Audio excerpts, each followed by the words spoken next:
Hello नमस्कार मैं समाचार में आपका स्वागत है। हम आपको बहुत ही महत्वपूर्ण जानकारी देने वाले हैं। अतिथि विद्वान अतिथि शिक्षकों के लिए और लाडली बहना को बड़ी घोषणा की है। मोहन यादव जी ने स्पष्ट कर दिया है कि इनको स्ट्राइक किया जाएगा, बाहर नहीं किया जाएगा और लाडली बहनाओं के खाते में भी अब पैसे बढ़ाए जाएंगे। 5,000 तक करने की योजना बनाई गई है मोहन यादव जी के द्वारा।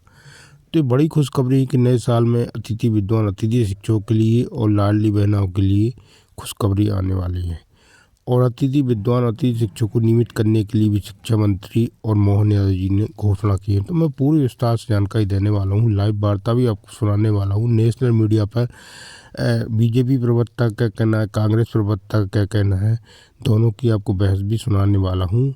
और मीडिया का कहना है अतिथि शिक्षक अतिथि विद्वानों को लेकर कब तक इनका नियमितीकरण होगा। वीडियो में बने रहा, वीडियो पूरा देखें। वीडियो अच्छा लगे तो लाइक को, चैनल को सब्सक्राइब जो करना चाहिए अपडेट पाने के लिए।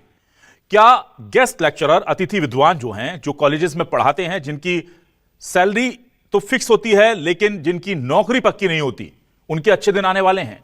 क्या लाडली बहनें नया साल ज्यादा राशि लेकर बनाएंगी? यह सवाल हम इसलिए पूछ रहे हैं क्योंकि ऐसे संकेत मिल रहे हैं। संकेत यह मिल रहे हैं कि नए साल में लाडली बहनों के खाते में अब ज्यादा पैसा डालने का मन बना रही है मोहन सरकार।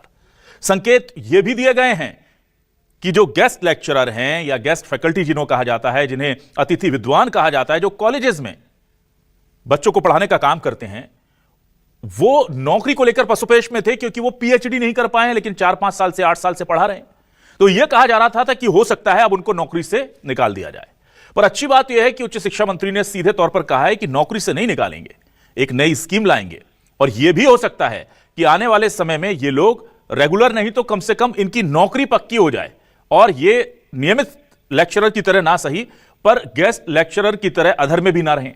यानी कि चाहे लाडली बहना हो या फिर अतिथि विद्वान या फिर जो गेस्ट फैकल्टी हैं, वो उनके नए साल में अच्छे दिन आ सकते हैं। इसी मुद्दे पर आज करते हैं आपकी बात।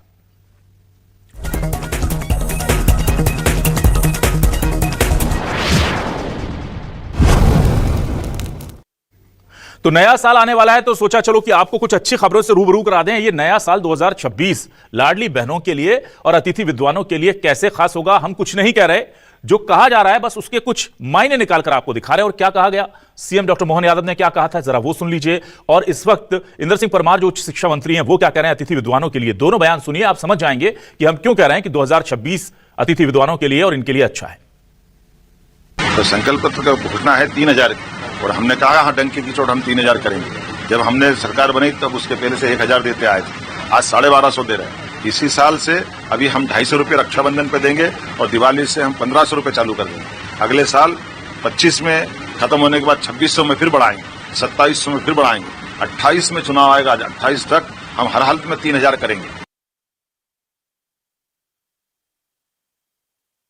नहीं, हम तो 5,000 रुपए प्रति बहन को देने के लिए तैयार है। सकारात्मक रूप से नारी सशक्तिकरण की योजना पे आप ये सुझाव तो दीजिए कि कौन सा काम करा करके इन लाडली बहनों की जिंदगी बेहतर कर सकते हैं। हम तो आपसे भी सुझाव चाहते हैं। हमने कहा कि हम घर बैठ करके बहनों के लिए और उनकी सशक्तिकरण की योजना में क्या चाहते हैं। जैसे उदाहरण के लिए हमने नाम दिए कि खिलौना बनाने वाली कारखाने में, रेडीमेड गारमेंट्स में काम करने वाली बहनें, ऐसी बहनों को तो हम ट्रेनिंग दिला करके 5,000 रुपए महीना प्रति लेबर को हम अपनी तरफ से 10 साल तक की गारंटी फैक्ट्री मालिक को दे रहे हैं। मध्य प्रदेश में नीतिगत रूप से जो हमारे अतिथि विद्वान हैं, उनकी चिंता करने का निर्णय किया है।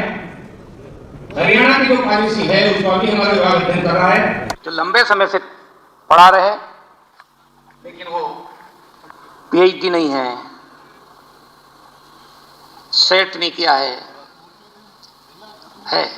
लेकिन लंबा समय हो गया, उनका अनुभव हो गया, उनको भी हमने तय किया, उनको भी हम बाहर नहीं करेंगे। और अब सुनते हैं इस पूरे मामले को लेकर कांग्रेस क्यों जो है वो सशंकित है इस बात को लेकर के कि इनके अच्छे दिन आएंगे, और बीजेपी क्या कह रही, दोनों के बयान सुनिए। नहीं, देखिए हमारा सवाल यही है कि इनके जिनके उसूलों पे आज आई थी वो टकरा गए थे, अब उनके उसूलों पे आज क्यों नहीं आ रही जो इस अतिथि विद्वान की बात करते थे। राज्य कर्मचारियों की संख्या 60% कम हो गई, लगातार आउटसोर्सिंग के माध्यम से पूरा प्रदेश चलाया जा रहा है। अतिथि विद्वानों को तो अगर आपको परमानेंट करना था तो पहले कर देना चाहिए था। अब जब चुनाव की घड़ी पास आ रही तो फिर एक झुंझुनू अतिथि विद्वानों को लेकर के आपने छोड़ दिया। 3,000 रुपये लाडली बहना कब मिलेगा, इसको लेकर के हम लगातार सवाल पूछते रहे। 2700 रुपये किसान को गेहूं की घोषणा की थी, 2 फसल जा चुकी हैं, अभी तक 2700 रुपये में गेहूं क्यों नहीं खरीदा गया? ये कोई सरकार की नीयत साफ नहीं है, ये तो सौदेबाजी करने का प्रयास कर रही है। आउटसोर्सिंग के माध्यम से प्रदेश में भ्रष्टाचार को जगह मिलती है।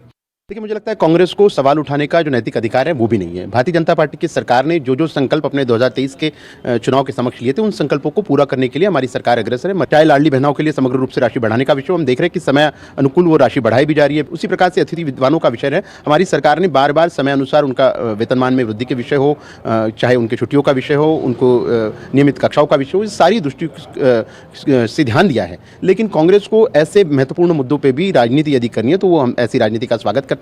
मध्य प्रदेश की जनता इस राजनीति का करारा जवाब अपने जनादेश के माध्यम से बार बार दे चुकी है। और आइए अब सुनते हैं कि लाडली बहनें क्या कह रही हैं इस उम्मीद में कि आने वाले वक्त में उन्हें ज्यादा पैसा मिलेगा, और जाहिर सी बात है कि अतिथि विद्वान वो क्या सपने देख रहे हैं। दोनों के बयान सुनिए। हम बहुत अच्छा मानते हैं, सारा खाना पीना सब, कपड़े लत्ते खरीद सके, दवाई दारू ले सकते हैं। ये है, बधाई देंगे। यहाँ बिल्कुल देंगे। हम बहुत कुछ कर रहे, बच्चों को पढ़ाना लिखाना, घर खर्चा, गरीबी, पढ़ाई लिखाई, हमारी छोटी सी कमाई है, कभी कभी चला नहीं चला, ये पैसे काम आते हैं। बहुत फायदा रहेगा उससे तो। और अभी तो 1500 मिल रहा है, इस महीने से तो 1500 मिला है। हाँ, अब 5000 करना। हाँ, कर दे तो अच्छी बात है, और कुछ कर ले हम लोग, वही खर्चा हो जाता है कुछ लेने में वगैरह सामान ये वो। मुख्यमंत्री जी का आभार करती हूँ कि उन्होंने हम बहनों के लिए 1500 रुपए दे के बहुत बड़ी सौगात करी है। उन्होंने 5000 की घोषणा की है मुख्यमंत्री जी ने, तो मैं ये चाहती हूँ कि वो अपना वादा निभाएं। बाहर तो महापंचायत कराई थी, तब भी कहा था माननीय शिवराज सिंह जी ने, जो मुख्यमंत्री थे उस समय, तो उन्होंने भी कहा था कि हम किसी को बाहर नहीं करेंगे, 50,000 रुपये देंगे और सारी शासकीय सुविधाएं जो स्थायी प्राध्यापकों को मिलती है वो उनको मिलेगी। पर एक भी नहीं, प्रति कार्य दिवस भी काम कर रहे हैं, छुट्टियाँ कट जाती है, संडे कट जाते हैं, तो वही 20-22 दिन का वेतन, आज भी वही तैयारी है। तो हम कैसे बिलीव कर लें? हमें बड़ी खुशी है, आपने ये बहुत अच्छा प्लान किया। उम्मीद तो है कि माननीय मुख्यमंत्री जी मोहन यादव जी करेंगे, क्योंकि वो हमारे पालक भी हैं, उन्हें पता है अतिथि विद्वानों की समस्याएं, और वो क्या बोल भी चुके हैं। अब माननीय मंत्री जी ने बोला है कि हम जो पीआईडी नहीं है उनको हम कोई ना कोई रास्ता निकालेंगे, क्योंकि उनकी उम्र भी हो गई है। आप देख सकते हैं हम लोगों की उम्र 50 से 55 साल की है। इस व्यवस्था में हमारा समायोजन करेंगे, हमको एक स्थायित्व दिलाएंगे, उसी के साथ फिर नई भर्ती और नई पद स्थापना करेंगे। बस यही उम्मीद मैं माननीय मंत्री जी से करता हूं। हम हरियाणा पॉलिसी लागू करेंगे, हमें बड़ी प्रसन्नता हुई है, लेकिन हम दूध के जले हुए हैं। ऐसा ना हो कि हमारे साथ फिर से विश्वासघात हो जाए। और आइए देखते हैं आज के हमारे सवाल क्या है। सवाल लेकर आ रहे हैं आपके टेलीविजन स्क्रीन पर। हमारे आज के सवाल ये रहे आपके सामने। सवाल देखिए, हजारों गेस्ट लेक्चरर के अच्छे दिन आएंगे, मंत्री बोले नई योजना लाएंगे, किसी को नहीं हटाएंगे। लाडली बहनों की राशि भी बढ़ेगी, नए साल में क्या लाखों महिलाओं की भी बल्ले बल्ले होगी। कांग्रेस बोली सिर्फ झूठे वादे करती है सरकार, बीजेपी बोली जनहित के लिए हमेशा तैयार। एमपी में लाडली बहना गेस्ट टीचर को नए साल का तोहफा, लाखों बहनों की राशि बढ़ेगी, गेस्ट लेक्चरर भी होंगे पक्का। जी हां, ये बड़ी बात कही जा रही है, और ये होता है तो लाखों लोगों को सीधे फायदा होगा। हमारे साथ खास मेहमान जुड़ रहे हैं, सीधे रुक कर लेता हूं। डॉक्टर प्रेम व्यास जी जुड़ रहे हैं हमारे साथ, बीजेपी से वरिष्ठ नेता प्रवक्ता, उनका स्वागत करूंगा। कांग्रेस से वरिष्ठ नेत्री प्रवक्ता रोशनी यादव हमारे साथ जुड़ रही हैं, उनका स्वागत करूंगा। हमारे साथ वरिष्ठ पत्रकार के तौर पर दिनेश गुप्ता जी जुड़ रहे हैं, उनका स्वागत करता हूं। और खास मेहमान डॉक्टर सुरजीत सिंह भदौरिया हैं, अध्यक्ष हैं अतिथि विद्वान नियमितीकरण संघर्ष मोर्चा के, उनका भी स्वागत करता हूं। सबसे पहले डॉक्टर सुरजीत सिंह आपके पास आता हूं। मुझे ये बताइए डॉक्टर सुरजीत की ये जो वादा है, इस पर आप लोग, मुझे पता है कि बहुत दिनों से इंतजार कर रहे हैं, पर चूंकि अब कहा गया है कि पंजाब हरियाणा की तर्ज पर जो फॉर्मूला है वो लेकर के आ रहे हैं, हम नीति का अध्ययन कर रहे हैं, और हम किसी को नहीं निकालेंगे ये भी तय है, और हम बेहतर कोशिश करेंगे कि आप लोगों को स्थायित्व मिल पाए जॉब में। तो कितनी खुशी है और कितनी उम्मीद है आपको, या आपको लगता है ये वादा भी छलावा है? आपको फिर सभी साथियों को राम राम। आपने हमारा पक्ष रखा अपने चैनल के द्वारा। मैं माननीय मुख्यमंत्री जी से कहना चाहता हूं कि आप जब उच्च शिक्षा मंत्री थे और माननीय शिवराज सिंह चौहान जी के द्वारा 11 सितंबर 2023 को महापंचायत बुलाई थी भोपाल में ही मुख्यमंत्री आवास में, उस समय भी आपने बहुत सी घोषणाएं की थी। आज तक वो घोषणाएं एक भी पूरी नहीं हुई। सिर्फ आप ये देख सकते हो अतिथि विद्वानों को गुमराह करने के लिए, जैसे आपने 25% का उठा लिया, जिससे कि अतिथि विद्वानों को ज़्यादा फायदा नहीं है, 25% ही फायदा है। आप ये देखो, और आपने ये भी बोल 50,000 रुपये फिक्स वेतन दिया जाएगा और आपकी सेवाएं सुरक्षित रहेंगी, 65 साल तक हटाया नहीं जाएगा, क्योंकि मध्य प्रदेश में 65 साल है और हरियाणा में 62 साल है। तो यहाँ पे एक भी मांग पूरी नहीं, और जबकि आप ये देखो, हम 25 साल हो गए हमें इस व्यवस्था में लगे हुए, 2002 से लगे हुए हैं, चाहे वो कांग्रेस की सरकार हो चाहे बीजेपी की सरकार हो, अतिथि विद्वान वहीं के वहीं पर है। जैसे कांग्रेस की सरकार आई थी उस समय माननीय मुख्यमंत्री जी, पूर्व मुख्यमंत्री जी शिवराज सिंह चौहान जी हमारे आंदोलन स्थल पर आए थे और उन्होंने तमाम ट्वीट किए थे, उन्होंने घोषणाएं भी की थी कि हमारी सरकार होती तो मैं अभी परमानेंट कर देता। उसके बाद उनकी सरकार बनी, अतिथि विद्वानों का कुछ भी नहीं हुआ, सिर्फ हाँ जो 1500 रुपए मिलते थे 2000 रुपए कर दिए। और आप अगर ये देखो, अगर हमको बुखार भी आ जाता है उस दिन का हमें वेतन नहीं मिलता है, हमारा सिर्फ नौकरी है माननीय प्रिंसिपल महोदय के ऊपर, वो चाहे तो चलती रहती है नौकरी। अभी आप ये देखो, कल माननीय मुख्यमंत्री वो मंत्री जी ने घोषणा की, उसके बाद 400 अतिथि विद्वान फॉलन आउट कर दिए। 400 अतिथि विद्वान नौकरी से बाहर होते हैं, 150 अतिथि विद्वान अंदर आते हैं, बाकी के सब कहाँ जाएंगे ये लोग, क्या करेंगे जाके।